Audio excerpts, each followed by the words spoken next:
Jesenné výkony v Humenskom bazéne potrebné pre kvalifikáciu na majstrovstvá Slovenska potešili. V sobotu v Humenom prebehlo druhé jesenné kolo Východoslovenského oblastného plaveckého zväzu v bazénovom plávaní, zaradené v kalendári Slovenskej plaveckej federácie medzi majstrovské súťaže Slovenskej republiky. Týchto pretekov sa zúčastnilo 243 plavcov z 12 klubov východoslovenského regiónu, z toho 31 registrovaných plavcov plaveckého klubu Humenné. Pláve sa 10 disciplín, ktoré sú 100 král, 200 polohovka, 50 motýľ, 800 voľný spôsob, ktorá je najdlhšia disciplína, až po obede sa bude plávať.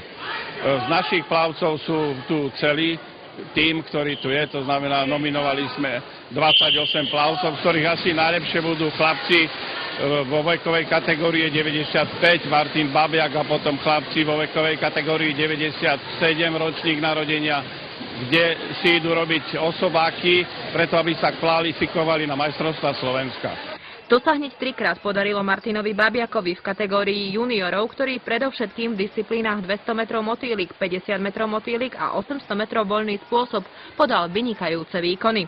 V kategórii 14-ročných žiakov Tibor Hodbot prekonal klubový rekord nielen v šprintérskej disciplíne 50 metrov motýlik s časom 28,74, ale aj v disciplínach 100 metrov prsia s vynikajúcim časom 1 minúta 13 sekúnd 92 stotín.